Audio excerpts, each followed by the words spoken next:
Welcome to the Woman's Hustle, Thrills and Spills of Entrepreneurship, where we keep it real about what it takes to build, grow, and thrive. Here, you'll hear the unfiltered journeys of women entrepreneurs from everywhere. The wins, the setbacks, the lessons, and the behind the scene truths of aligning, starting, and scaling our businesses with purpose. Because let's be real, this road ain't always pretty. From battling self-doubt to juggling responsibilities and facing the pressures to have it all figured out, this hustle can be pretty heavy. That's why this space exists, to fuel you with the motivation, drop strategic gems on the topics that matter most, and remind you you are not in this alone. This is the Woman's Hustle. Hey guys, welcome back to the Woman's Hustle, Thrills and Spills of Entrepreneurship. It's your girl, Kisha. Welcome back to another empowering episode. Listen, if you have not by now, make sure you have subscribed to Upgraded MindsetZ Media. If you're listening audio-wise, then make sure you have favorited the Woman's Hustle on your favorite streaming platform. These have been some amazing guests, and today is going to be no different. I'm going to allow her the honor of introducing herself. Hello. Hi, thanks for having me on. So, hello everyone. My name is Sara Nay. I'm the CEO of Duct Tape Marketing, and I'm happy to be here with you. I am so happy to have you here. We are going to talk about some things that I know has been very, very trending right now. And that is with regards to AI and all of those things. But I love Sarah's approach in regards to her business and everything like that. She's going to give y'all some raw and uncut feedback when it comes to AI, because I think sometimes we are just on the base of it. So I'm going to love to talk to her more a little bit about that. But please, Sarah, share with us a little more about your backstory and what got you with Duct Tape Marketing. Yeah. Of course, I've been with Duct Tape Marketing for 16 years now, actually. I started as an intern all those years ago. I've had pretty much every role within our company. And last December, so 2 Decembers ago, I stepped into the CEO seat and have been at that for a little over a year now. Nice. It's really been a great learning journey over those I years. bet. And Duct Tape Marketing we are a fractional CMO business. So we work directly with clients where we come in and we create marketing strategy, and then we stay on as a retainer sitting in the chief marketing operating seat, the fractional seat. But then we also certify and train marketing consultants, agencies, and fractional CMOs on how to build, grow, and scale marketing practices. So everything that we do is based on strategy. Everything that we do is in the small business space. I love it. I love it. And that's where it matters. We as small businesses, we don't really understand sometimes the depth of the ecosystem of building that. And I use the word ecosystem because there's so many things. You had a good point. You just said, like, you started off as an intern, but you pretty much was in almost every position before you stepped into the CEO. So like, that's just like the prime example of an ecosystem to me, just being able to learn those things. What was your experience, with regards to the different positions? One you liked the most, besides CEO, of course, but one you liked the most, the one you disliked the most, which one? Yeah, there's been a lot of learning along the way, because as an intern, I obviously didn't even really know what I wanted to do or what path I wanted to go on at that point. I was just kind of experimenting. The roles that were challenging for me, we didn't have as much structure in our company when I was in like the fractional CMO account manager seat for a long time. And so I was kind of straddling both of those roles, account manager and fractional CMO. I was managing most of our clients, most of our execution team. Essentially, I know a lot of business owners can relate to this. I was wearing, I don't know how many hats at that time. I was spread too thin. I was near burnout, high stress, high anxiety. And we were able to put structure in our business now where every single fractional CMO on our team has an account manager that they partner with, and they collaborate and they work together in the team. So I had to go through that experience to understand how hard it was to then be able to put structure together to make it a better experience for people on our team moving forward. So that was definitely like the hardest I part bet. path that I've had in our career. What I loved and where I saw a lot of growth, I was in our COO seat for a long time. And my dad actually founded Duct Tape Marketing. So he was in the CEO seat. I worked alongside him for several years as the COO, and I just learned and grew a ton. I've always been operational minded, systems and processes minded. But working alongside him when he was in the CEO seat, it helped me really become more strategist, more visionary, more big picture thinking. And so that's helped set me up for success to be in the CEO seat today, because not a lot of people can go both ways, like where I can do ops, I can do systems, I can do processes, I can do details, but I also can do visionary work as well and strategy work as well. So being able to bring both of those pieces together, I think make me a better leader today. Yeah, I love that. And I think I love that you were open to those things, right? Like open to learning. You said that a couple times. And I think that's just so important as we build wherever we're going within our business, whether we're building it to scale it for us for long term or whether we're building it to sell it eventually. I think that that's so critical to be able to learn those Mm. things. I think that that's super important. I wanted to talk to you about the trending thing we all know, and that's AI. I know that you work a lot, with the businesses that you work with Mm. regards to that. And I want to ask you, like, what is like one of the biggest mistakes you see when it comes to small businesses when they're trying to add like AI to their marketing? Because I know that's something that you do, but I'd love to hear like your insight on that. Yeah, the most common thing I see is people start with the tools versus the strategy. And so Mm. they'll bring in like a chat GPT or a Claude or the LM of your choice, and they'll start there versus taking a step back and understanding what is the business trying to accomplish? Like, what's the business strategy? What's the marketing strategy? What's our brand? What's our voice? What's our guidelines? What's our stories we want to tell? What do we want to be known by?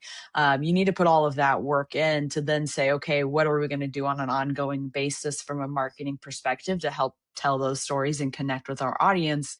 And then you can say, okay, what tools should we bring in to elevate humans so they can do more human things, and then use these tools to basically optimize our time.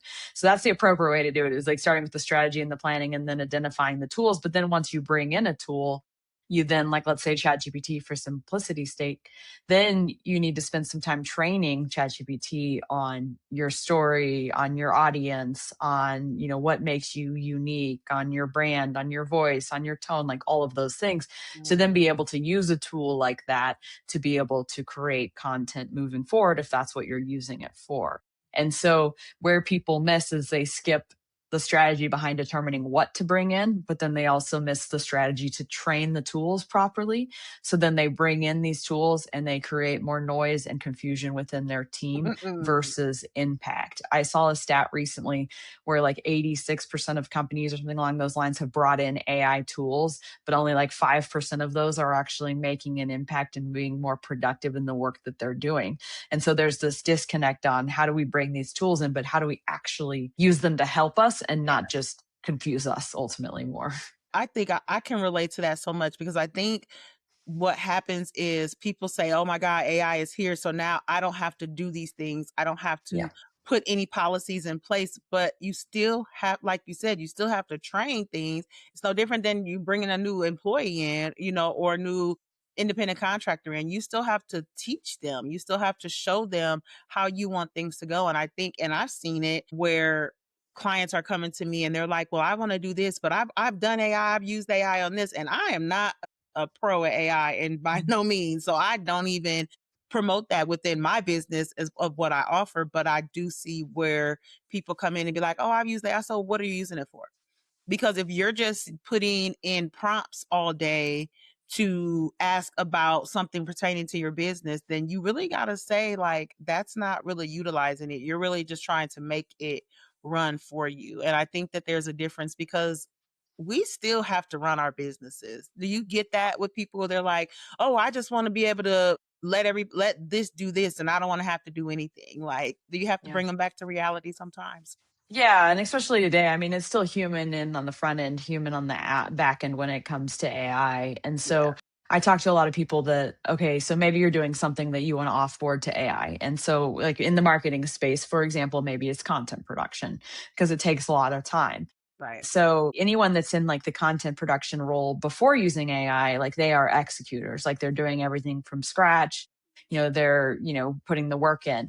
When you bring in AI, they're essentially in a way elevating to managers, even though they're managing an AI solution, but they still need to train and they still need to communicate and they still need to understand what good content looks like in order to run a process using an AI tool to produce content effectively moving forward. And so I've been telling, a lot of people that are in like the execution type of roles, regardless of what industry or work you're doing. If AI is going to be able to handle some of the execution moving forward, you really need to be focusing on leadership and management and communication skills, because there will be, I believe, a day in the future where you're managing more processes that involve AI tools, but you have to be able to communicate and lead and understand big picture, to be able to use these AI tools effectively. The big picture, folks. Short term, everyday things, like those are things that you have to be worried about, like everyday operations. What's one tool that you think is overhyped and what's one that you think is underrated, just in your opinion and expertise? Yeah, so I try, like there's so many different AI solutions out there, to be honest, that I try to just tell people, find, like if you go through the strategy and you uncover what you're trying to accomplish, then just find the best tool to help you accomplish that thing. But also, you don't need to sign up for every single account. Stick to one and get good at it, because they're all changing and evolving so Very much quickly so. that if you're thinking like ChatGPT versus Claude, it's like Claude makes huge improvements and then ChatGPT kind of catches up, and then they keep kind of flip flopping. So I can't say like this is the tool for everything. I kind of am in the mindset of less is more. So get good at fewer tools versus signing up for absolutely everyone out there. Yeah. And so that's one caveat I want to say. I think Claude is one of the best tools out there right now. It is evolving very quickly. One that I would say is a little underrated, or not underrated. A lot of people know about it, but not as many small businesses are using it yet, is Notebook LM, which if you have a Google business account, you have access to Notebook LM. So it's not another subscription you have to sign up for, but it's a little bit of a different use case, and not as many people are diving into that yet, I would say, as they should be. Okay, and I'll be honest, I have Google Business and I did not know about that. See, y'all, I learned stuff too. I'm telling you. Yeah, Notebook LM is a great platform as like a truth source, Mm, essentially. And so with the other LLMs, like they're pulling in information from the internet. It hallucinates. They make stuff up when they don't know the answer. Like that's just what they do with what yeah. ChatGPT does, for example, or Claude. But with Notebook LM, it's only pulling from the information that you provide it with. And so it's a great platform to use. Let's say you have like a book and you want to turn it into like audio format. It can change format so you can consume the information in a different way. Or how I use it frequently is if I have a sales call with someone and I ask permission to record, I Yeah. take that transcript, I put it into Notebook. Notebook also has our branding in there, and I can create a slide deck to give to the person that I spoke to within 20 minutes that basically outlines like what are their, what are their some of their pain points, where are they trying to go in terms of transformation, and how our product or services might help get them there. And so Ooh, they get a customized, personalized slide deck within 20 minutes of getting off the phone with me. And not a lot of people are doing that yet. And so when you're able to deliver that kind of value using these solutions, it helps you stand out even more. absolutely. Put you definitely ahead of the game. And definitely, I love how you just have so many different things that I know that's why you guys have been in business for so long, because you've probably inherited your innovativeness from dad, but I Yeah. love that. Like, I think that that is just awesome. And you are still like learning things. And I know when you probably see something, you're like, oh, let me take a moment. Let me see what's going on with this, doing your research on that. Is that something that you just do now as CEO, or I mean, just for yourself personally? Because I know you have the CEO and I know you probably delegate, certain things too. But I just feel like that you still are like, hey, I'm going to do some research and check on this myself as well. Yeah. Oh, I mean, I think that's what's kept me at the same company for 16 years is I enjoy learning. There's something to learn every day in marketing. Now with AI, there's a new platform tool thing you can do that you can learn every single day. And so I think that's really an important piece, is to always be growing, learning, and evolving. But I will say on the AI piece, pretty much everyone feels behind. Like even people that spend a lot of their time learning about AI, like that's their core job function, they still Yeah, feel behind. And so if you're listening to this and you're just like, oh my gosh, I have so much to learn, I'm so overwhelmed, start and just make a micro commitment. Start by learning, 5 minutes a day. Put a block on your calendar and start learning and reading and following, YouTube or blogs or whatever you want to read about that's talking about AI, and just make commitments to continue to focus on it because everyone feels behind. yeah. But I also believe that everyone needs to be leaning into it and focusing on it, regardless what business you're in. It's impacting all of us at I this point. agree. I agree with that. And I love that you touched on that too, because I do want to always talk about, our personal sides of things as far as making sure that we're not overwhelmed and Yeah. getting burnt out and stressed out and things like that. How do you kind of handle that when, there may be some overwhelming moments for you? Yeah, I mean, I think running a business just means you're going to feel overwhelmed. It's not easy. It's not an easy space to That play part. in. Absolutely. I really do try to evaluate how I'm spending my time and how I'm feeling and should I start or stop doing certain things. And so, I love podcasting, but when my schedule gets really crazy, I'll stop podcasting for a Yeah. while because it's just one more thing on my list that's not Right. necessary. It's just stuff Mhm. that I enjoy doing. And so I'm always kind of analyzing week by week, like, do I need to take some time off? And so I took like December and January off of doing any podcasts because I just needed to focus on some other things. And so being cognizant of how your time is being spent, and do you need to be doing these things, or are those like certain things on your list that you can pause or delegate or take off or just not do. And so I think it's a really important thing to continue to do, but also finding, whenever I get stressed or overwhelmed, I have hiking trails behind our house. Like if I just go out for like 10 minutes, even with my dog, with no music, no phone, no nothing, and I just like walk or jog or something, and I come back in and I am in such a better space. So finding those things that can allow you to clear your head and think in a different way, I think is important as well. I agree. I love that. I love that. And I love that you have the flexibility of going right behind the house and like Yeah.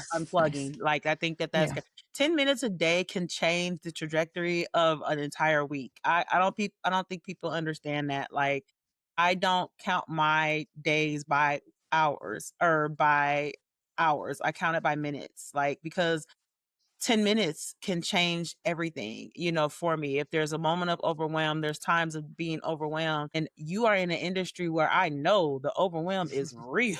So Yeah. I really do appreciate you sharing that, but I also appreciate you, letting the audience know because the listeners need to hear that. They need to hear from someone who's been in this game for a while. So I appreciate that. I wanted to ask you before we get ready to wrap up, if there was one AI trend that you could ban, what would it be?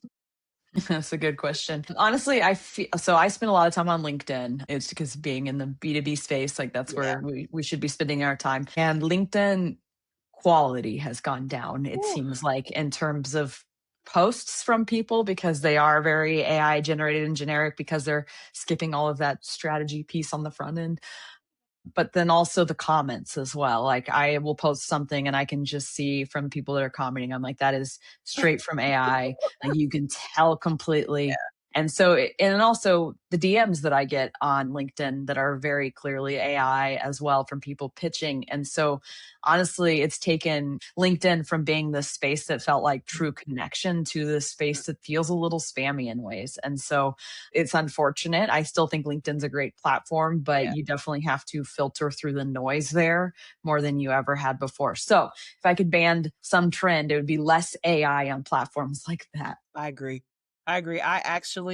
It had gotten so bad. I had logged off of LinkedIn for like 4 months because it had just gotten so Yeah. bad. Like, where is the authentic connection? I agree with you on that, especially from a B2B standpoint.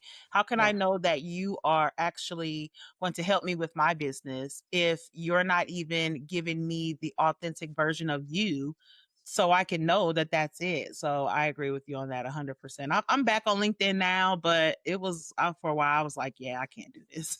Yeah, it is hard. It is hard. I mean, like with the comments on my post, you see a specific formula. It's like they highlight one key thing I said, and then like we'll ask a question to, you know, like, and that's kind of like the structure that I see with a lot of AI stuff. But yeah, my messages on there, like the amount of outbound DMs that are hitting my inbox, both in email and on LinkedIn too. It's like I rarely respond to any LinkedIn messages because a lot of them are just people trying to pitch me on services I ultimately. agree. I agree with that. All right, Sarah, before one last question before what's upcoming for you this year for the business, for the brand, and just everything for you as a person? So for us, we have always been leaning into strategy before any execution. That's been our focus for the past 30 years. But this year, we're rolling out a couple of new initiatives with that, where we're doing strategy first in a day for clients that I'm really excited. So essentially, we'll come to a client, we'll get their team in one room, we'll knock out creating a strategy using AI and teaching their team on how to use that moving forward to actually then transition into execution. So really excited to roll that out. And then we also are building marketing operating systems for our clients this year as well. And so we're real big believers in empowering our clients' teams and their businesses to help them increase value in their business over time. And so we're helping them build things like systems and processes and meeting and cadence and scorecards and all of the stuff that really makes marketing function successfully versus feeling more like a guessing game ultimately. So excited for both those initiatives. I love that. That sounds awesome. Listen, guys, the show notes will have the website details, learn more about everything that they do because they do so much. But one thing that I want you guys to take away from this episode, if you don't take away nothing else, strategy is always going to trump. You cannot just throw things into a prompt and just allow it to try to run your business for you. Please make sure that you are strategically building the systems that you need to be effective and to continue to grow. Okay. Sarah, thank you so much for joining me today on The Woman's Hustle. I so appreciate all your expertise and feedback, and I know my listeners are as well. So thank you so much for being here. All right, guys, you know what to do. If you have not by now, make sure you have subscribed. I appreciate you guys so much for tuning in. Until next time. Awesome, awesome, awesome.